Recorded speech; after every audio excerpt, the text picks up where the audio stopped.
नांदेड जिल्ह्यातील मुदखेड तालुक्यात पुन्हा एकदा बिबट्याची दहशत पाहायला मिळाली आहे। शिखाची वाडी परिसरात भर दिवसा बिबट्याने शेळ्यांच्या कळपांवर हल्ला करून एका शेळीचा फडशा पाडल्याची घटना समोर आली आहे। या घटनेमुळे शेतकरी आणि ग्रामस्थांमध्ये भीतीचे वातावरण निर्माण झाले आहे।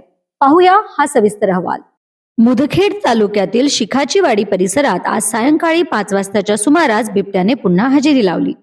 मिळालेल्या माहितीनुसार शेत शिवारात भाताच्या बांधालगत काही शेळ्या चरत असताना दबा धरून बसलेल्या बिबट्याने अचानक हल्ला चढवला। या हल्ल्यात एका शेळीचा जागीच फडशा पाडण्यात आला।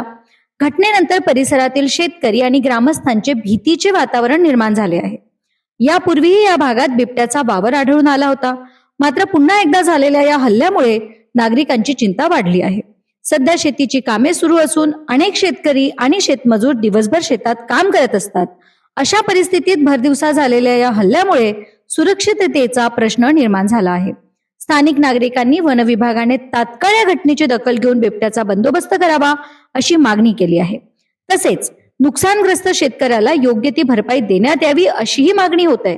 दरम्यान ग्रामस्थांना सायंकाळच्या वेळी एकटे शेतात न जाण्याचे आणि सतर्क राहण्याचे आवाहन करण्यात येत आहे। शिखाची वाडी परिसरातील या घटनेमुळे पुन्हा एकदा वन्य प्राण्यांच्या वाढत्या वावराचा प्रश्न ऐरणीवरती आलेला आहे। वन विभाग या प्रकरणात काय कारवाई करतो आणि परिसरातील नागरिकांना दिलासा मिळतो का याकडे सर्वांचे लक्ष लागलेले आहे।